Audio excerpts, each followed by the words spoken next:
예수님께서는 하늘 영광을 보좌를 버려두시고 이 땅에 오셔서 공생의 3년 기간 동안에 복음을 전하시다가 십자가에 못 박혀 돌아가셨습니다. 인류의 죄를 모두 안고 대속제물로 대신 죽으신 것입니다.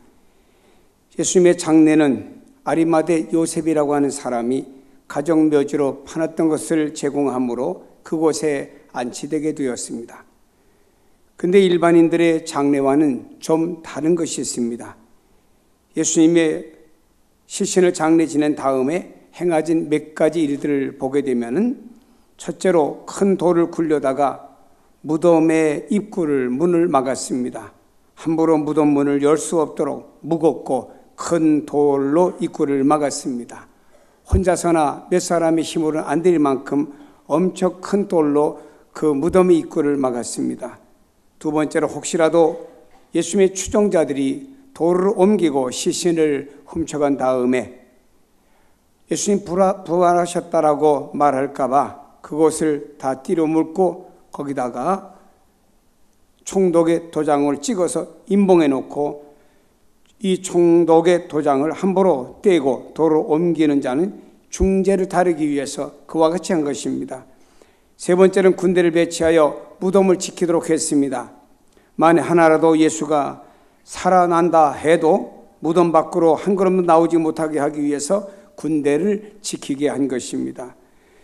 그런데 오늘 이러한 일들이 오히려 예수님의 부활을 증명하는 유일한 일들이 되는 것입니다. 할 수 있는 모든 방법을 총동원해서 무덤을 지켰던 이 모든 것들이 예수님의 부활을 더욱더 뚜렷하게 증거해주는 내용이 되기도 하는 것입니다.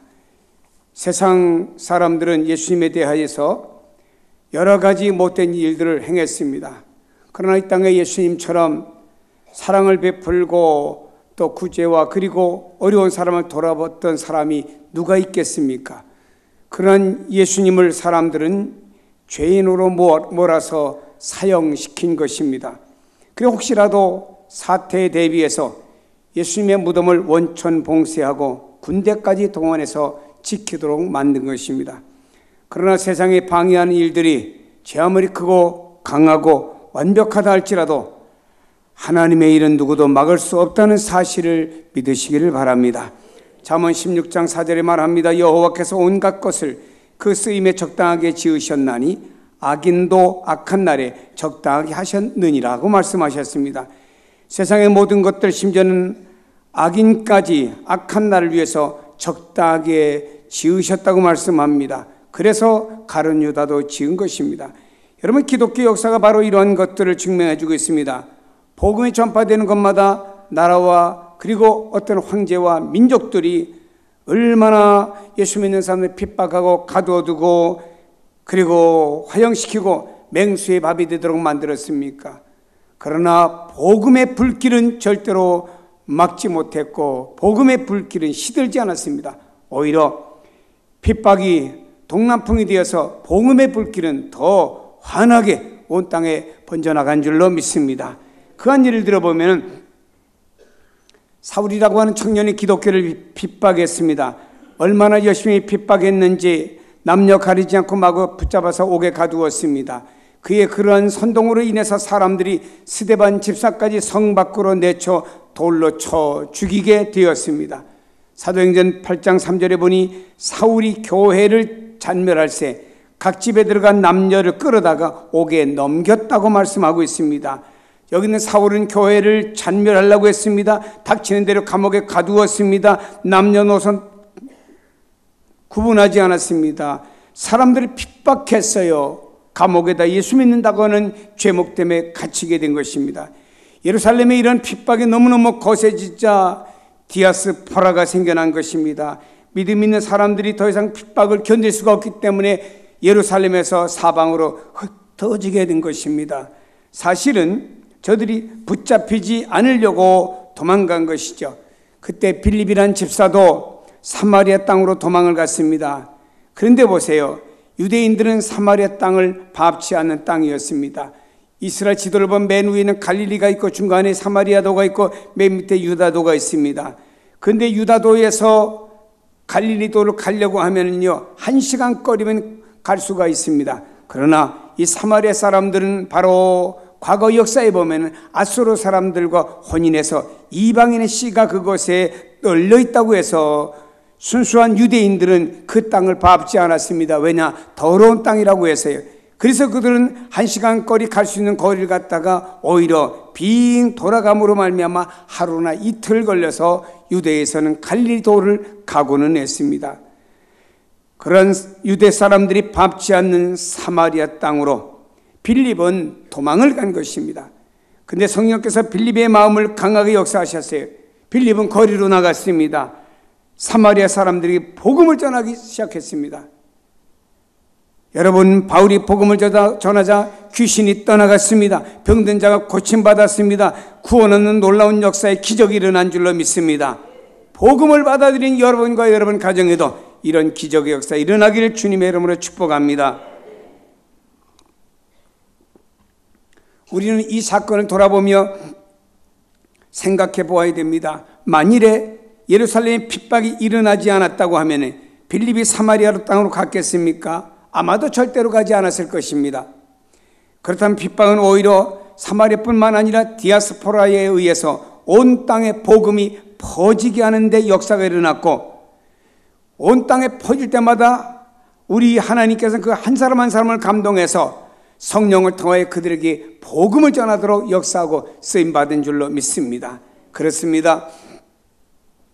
세상의 핍박과 원수들이 나를 방해하고 나를 가로막을지라도 우리는 이런 믿음을 가지고 사시기를 바랍니다. 이런 믿음은 두려워하지 않습니다. 핍박과 방해로 인해서 고통이 있을지라도 이것은 결국 하나님의 역사가 되고 축복이 되고 아름다운 결실과 열매가 된다는 사실을 믿으시길 바랍니다. 여러분이 예수 믿으면서 여러분의 불평과 어려움과 고통과 힘듦과 이런 일이 있을지라도 이것은 여러분 고통이 아니고 그것을 통해서 하나님께서 무엇인가 아름다운 결실과 열매를 맺는 하나님 일하심이 있을 줄로 믿습니다. 이스라엘 사람들에게는 이런 장례 풍습이 있습니다. 장례를 치르고 나면 우리나라 사람들은 사모제라고 해서 3일 만에 무덤에 혹은 낙골당에 가 방문을 합니다. 여러분, 이스라엘 사람들도 3일 동안 무덤을 방문합니다. 그러나 우리나라 사람들은요, 과거에 장례를 지나서 3일 후에 가서 제대로 무덤이 잘 만들어졌나 확인하기 위해서 가는 것이죠. 그러나 이스라엘 사람들은 그렇지 않았습니다. 그들의 풍습에 보면은 이스라엘 백성들의 풍습을 이야기하는, 그들의 문화를 얘기하는 겁니다. 그들은 영혼과 연관을 짓습니다. 그들은 사람이 죽으면은 곧장 그 영혼이 떠나가지 않는다고 생각합니다. 그 사람이 죽은 무덤을 사흘 동안 이렇게 머물러 다니다가 만일에 그 시체가 부패해서 얼굴을 알아볼 수 없을 정도로 부패하면 그제서 영혼이 떠난다고 생각합니다. 그러니까 이들은 3일 동안 영혼이 시신 가까이 머물러 있다고 생각하기 때문에 3일 동안은 매일같이 무덤을 찾아서 방문하고 합니다. 오늘 본문에 보면 막달라 마리아가 안식 후 첫날 무덤에 찾아갔다는 기록을 이렇게 소개합니다. 안식 후 첫날 일찍이 아직 어두울 때에 막달라 마리아가 무덤에 와서 돌이 무덤에서 옮겨진 것을 보았다라고 말합니다. 예수님의 장례는 돌아가신 날 치러졌습니다. 그 다음 날은 안식일입니다. 유대인의 율법에 의해서 안식일에는 무덤을 찾아갈 수가 없습니다. 그래서 저들은 안식일을 거룩하게 지켜야 되니까 무덤을 방문하지 못했지요.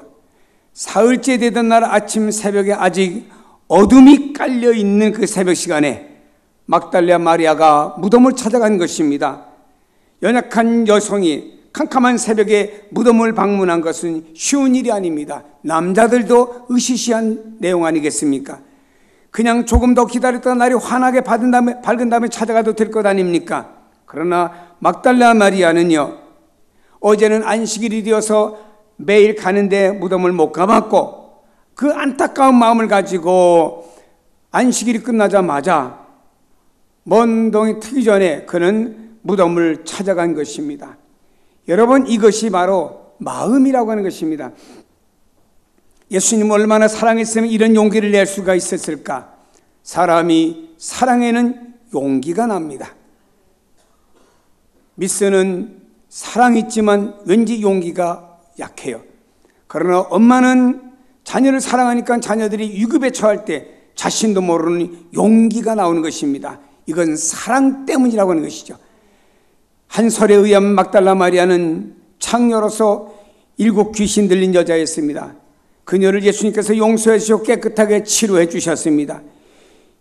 이 여인은 예수님을 얼마나 깊이 마음에 그분의 은혜와 사랑을 간직했는지요.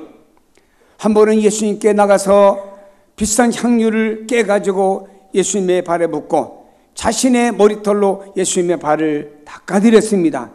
그때 사람들은 예수님을, 여기 있는 여인을 비난했습니다.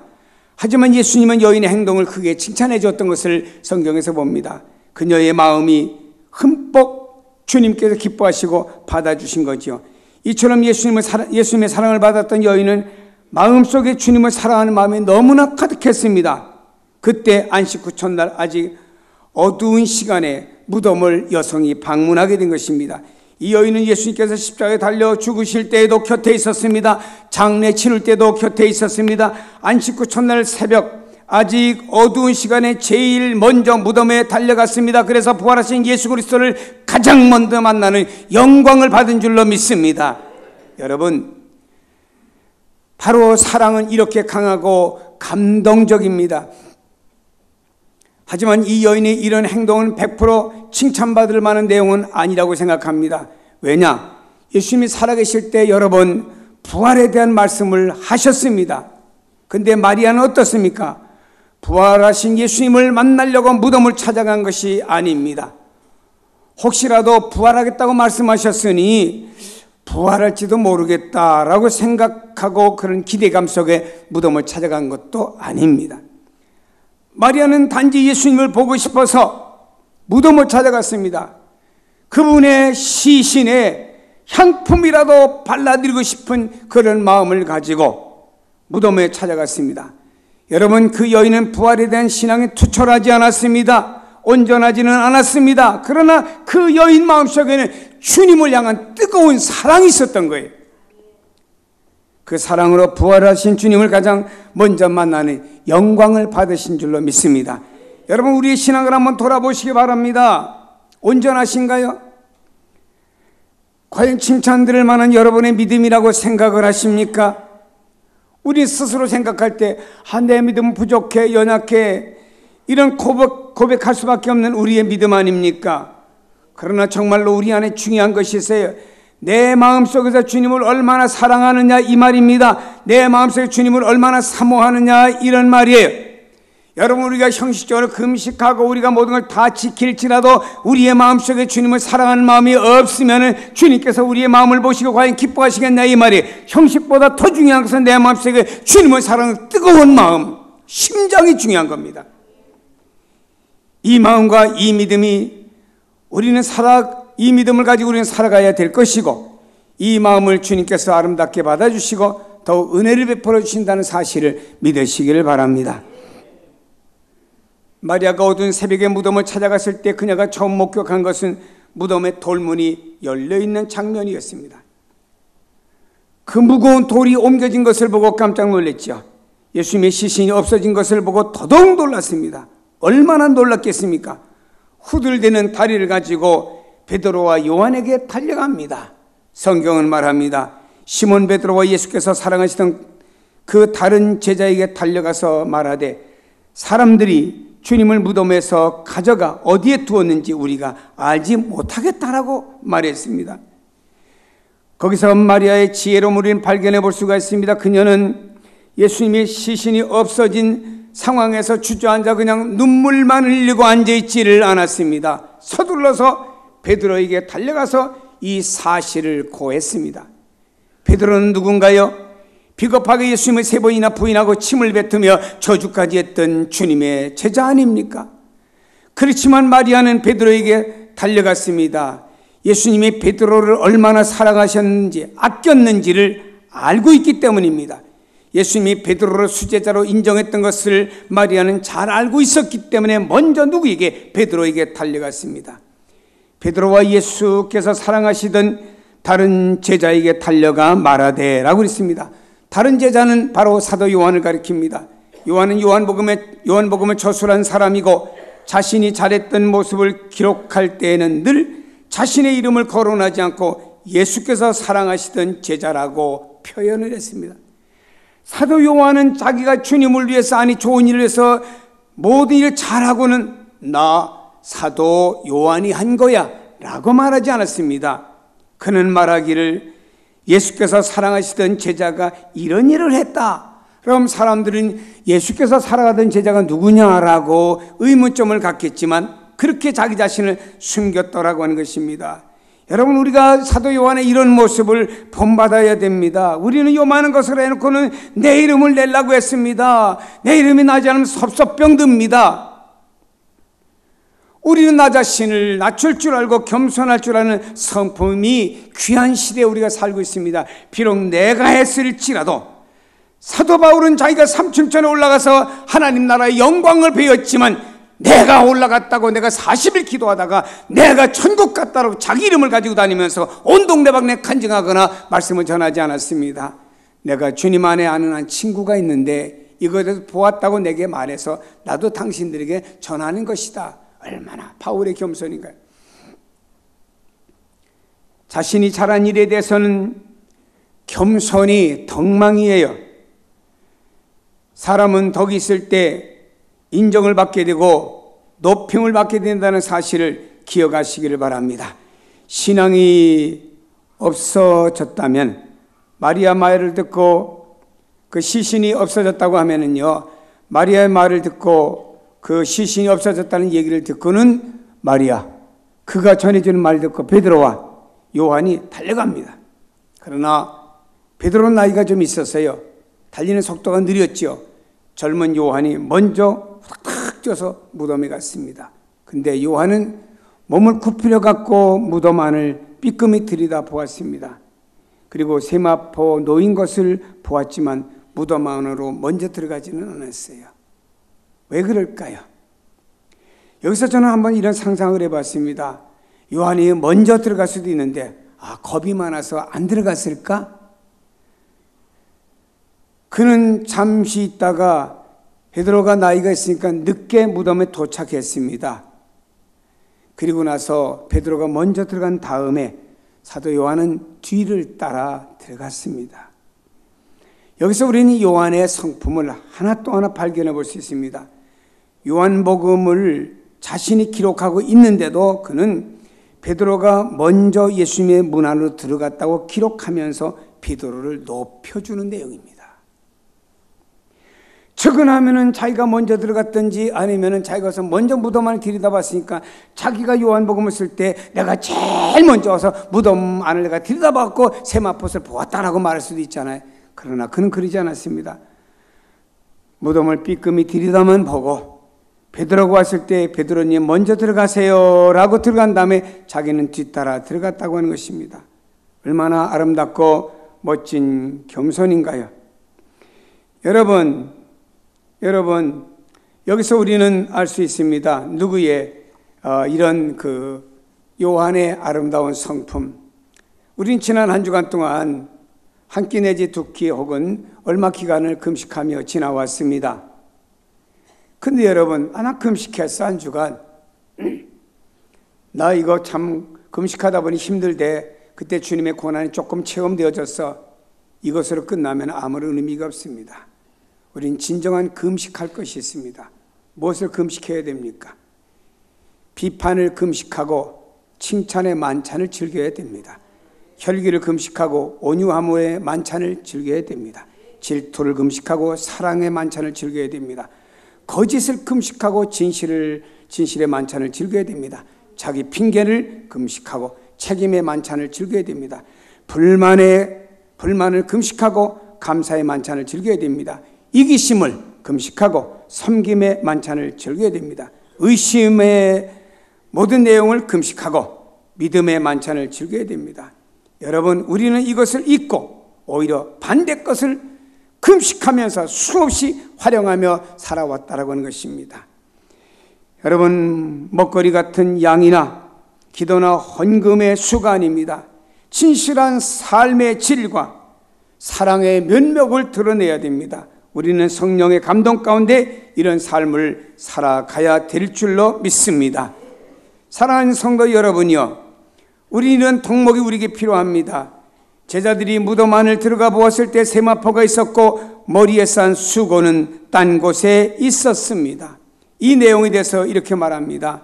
시몬 베드로가 따라와 무덤에 들어가 보니 세마포가 놓였고 또 머리에 쌌던 수건은 세마포와 함께 놓이지 않고 딴 곳에 쌌던 대로 놓여 있더라. 그때 무덤에 먼저 갔던 그 다른 제자도 들어가 보고 믿더라 라고 말씀하고 있습니다. 그렇습니다, 여러분. 이 말은 아주 중요한 의미를 우리에게 주고 있습니다. 예수님의 시신에 대해서 도난설을 떠들썩하게 소문낸 사람들이 있습니다. 누가 와서 예수님의 시신을 훔쳐갔어 라고 소문을 냈습니다. 추종하던 사람들이 와서 예수님의 시신을 훔쳐갔다고, 그리고 예수 부활했다고 뻥치고 있어 라고 사람들은 말했습니다. 그러나 누가 사람의 시신을 훔쳐가면 빨리 훔쳐가야 되는데, 시신 훔쳐간 수위까지 같이 가져갈 거 아니에요. 시신을 훔쳐가는 사람이 수위를 벗겨가지고 개서 잘 놓고 머리에 쌌던 수건도 잘 개가지고 머리맡에 놓고 그리고 훔쳐갈 사람이 누가 있겠습니까?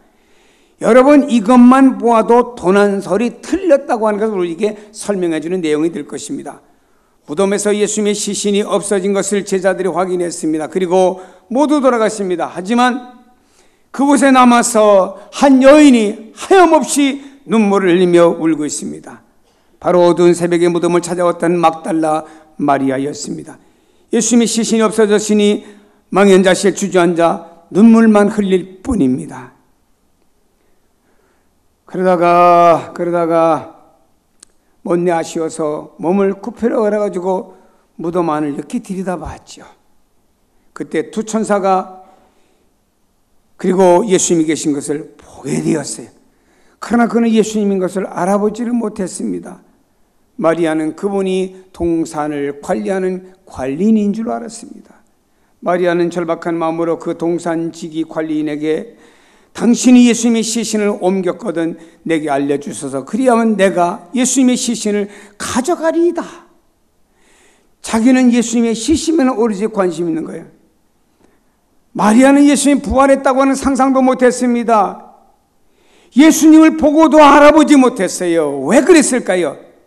지금 그녀의 마음에는요, 예수님의 시신을 찾는 마음으로 가득했기 때문에 오직 예수님의 시신만 생각을 했습니다. 어떻게 하면 없어진 예수님의 시체를 찾을 수가 있을까? 당신이 보았다면 나에게 알려주세요 라고 말하게 되었습니다. 여기에 마리아는 시신만 찾으면 된다는 마음이 가득했기 때문에 부활하신 예수님을 눈에 들어오지 아니했다라고 하는 것입니다. 여러분의 마음의 눈이 지금 어디를 보고 계시는지를 한번 생각해 봅시다. 마음이 바라보는 높이만큼 사람은 볼 수가 있어요. 마음의 눈이 바라보는 비전만큼 우리는 소망을 가질 수가 있는 것입니다. 여러분의 마음의 눈과 믿음의 눈을 들어가지고 크게 그리고 멀리 볼 수 있기를 축복합니다. 사람들이요, 예수님의 십자가만 바라봅니다. 그리고 예수님이 십자가에 죽으셔서 우리 죄를 위해서 죽으셔서 여기만 머물러 있어가지고 눈물을 흘립니다. 그런 영화를 봐도 눈이 퉁퉁 부드러웁니다. 그러나 그 다음에 예수님께서는 그런 무덤의 권세를 깨치시고 죽음의 권세를 깨치시고 부활하시어 우리에게 찾아오신 그 주님으로 말미암아 기쁨과 희열을 느끼지 못하며 살고 있다라고 하는 것입니다. 여러분, 예수님께서 그녀를 향하여 부릅니다. 마리아야, 마리아야. 그래서 마리아는 예수님을 그때서야 알아보게 됩니다. 마리아는 너무나 반가워서 예수님을 만지려고 했습니다. 그러나 예수님은 그걸 금하셨어요. 그리고 나서 말씀하셨습니다. 하나님 아버지께로 승천할 것을 가서 전해라 라고 말씀하셨어요. 여러분, 마리아는 부활하신 예수님을 만났어요. 가장 기쁘고 감동적인 순간이었습니다. 그 마음속에 그렇게 주님을 사모하던 그런 마음이 주님을 만남으로 말미암아 감동과 기쁨으로 바꿔지는 순간이었습니다. 전에까지 슬픔과 절망과 누가 예수님을 훔쳐갔을까라고 하는 이런 속에 있었던 이 마리아가 갑자기 그의 마음에 평안과 안식과 기쁨, 감사, 즐거움은 완전히 바뀌어버린 줄로 믿습니다. 이젠 더 이상 슬퍼하는 여인이 아니었습니다. 더 이상 눈에서 눈물이 나는 여성이 아니었습니다. 이제는 세상에서 가장 기쁜 여인이 되었습니다. 왜일까요? 간단합니다. 부활하신 예수님을 직접 만나보았기 때문입니다. 그녀는 이 기쁜 소식을 그냥 자기만 가지고 있을 수 없었습니다. 그래서 제자들에게 단숨에 달려갔습니다. 부활하신 예수님을 제일 먼저 만난 여인이 되었고, 부활하신 예수님을 제일 먼저 다른 사람에게 전한 사람이 마리아가 된 줄로 믿습니다. 사랑하는 여러분, 우리는 역사상에서 가장 행복하고 기쁜 사람이라는 걸 알아야 됩니다. 왜지요? 부활하신 주님, 바로 그 하나님을 우리가 만났기 때문입니다.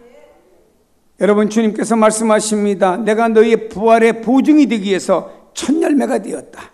너희들도 나와 같이 부활할 것이다. 사랑하는 여러분이요, 예수님이 부활하심으로 말미암아 우리도 그 안에 부활이 포함되어 있어요. 예수님이 십자가에 죽으실 때 우리의 죄와 허물이 그 안에 포함되어서 장사 지냄으로 끝난 것처럼 예수님이 부활 속에 우리가 함께 들어가서 우리도 부활한 성도들이, 영적으로 부활한 성도들임을 믿으시길 바랍니다. 이제 부활되었으나 우린 장차 주님 오심으로 말미암아 우리가 부활되고 그 주님의 나라에서 주님을 뵙는 그날이 있을 것입니다. 그렇다고 하면 여러분, 여기 있는 여성은 주님의 부활을 제일 먼저 목격하고 나가서 전파하는 사람이 되었습니다. 고린도전서 15장의 4절부터 이렇게 말씀합니다. 장사 지낸 바 되었다가 성경대로 사흘 만에 다시 살아나사 게바에게 보이고 후에 12제자에게와 그 후에 500여 형제에게 일시에 보이셨나니 그 중에 지금까지 대다수는 살아있고 어떤 사람은 잠들었으며 그 후에 야고보에게 보이셨으며 그 후에 모든 사도에게와 맨 나중에 만삭되지 못하여 난 자 같은 나 사울에게도 바울에게도 보이셨느니라. 그러므로 나나 사울이나 그들이나 제자들이나 주님의 부활을 목격한 모든 사람들이나 이같이 전파하며 예수의 십자가 부활을 전파하며 너희도 이같이 믿었느니라. 복음이 뭔가요? 요한계시록 기쁜 소식입니다. 기쁜 소식은 전해야 되는 것입니다. 우리나라가요, 일본에서 참 고난과 고통당하다 해방된 그날 모든 사람들 나와서 해방되었다고 만세 부르며 소리 쳤습니다. 복음은 기쁜 소식입니다. 모든 사람이 전해야 되는데 마리아는 제자들에게 전했습니다. 제자들은 예루살렘과 유대와 사마리아 땅끝까지 전했습니다. 바울은 말이에요, 로마의 황제에게까지 복음을 전했어요. 황제가 하는 말이 내가 적은 말로 나를 감동시키려고 하느냐 할 정도로 누구에게든지 이들은 복음을 전했습니다. 사랑하는 여러분이요, 예수의 십자가와 예수의 부활을 전하는 성도가 되기를 축복합니다. 부활의 주님이 우리 안에 계시고 이렇게 말씀합니다. 부활한 나 예수가 세상 끝날까지 너희와 함께 할 것이다. 세상 살면서 다소의 근심과 고통과 걱정과 아픔과 힘듦과 괴로움이 있을지라도, 또 우리가 주님을 믿고 힘듦과 어려움과 핍박이 있을지라도 주님의 일을 감당함으로 해서 우리가 세상에서 여러 가지 힘듦과 어려움과 불이익을 당할지라도 부활하신 예수가 여러분 안에 세상 끝날까지 함께 하시니 그 주님을 모시고 기뻐하세요. 감사하세요. 담대하세요. 사랑하는 여러분, 그 주님이 다시 재림하시는 그날까지 여러분을 떠나지 않고 함께 하신다는 사실을 믿으시길 바랍니다. 그리고 우리는 모든 사람들에게 입을 벌릴 때마다 다른 것 전하지 말고 예수의 십자가 그리고 예수의 부활을 모든 사람에게 전해서 그 모든 사람들이 우리를 통해서 전해지는 복음의 소식을 듣고 주님께로 돌아오는 역사가 여러분 때문에 많아져서 많은 사람을 옳은 대로 돌이키게 하는 사람은 복이 있듯이 여러분들이 복 있는 사람이 되길 주님의 이름으로 축복합니다. 기도하십니다.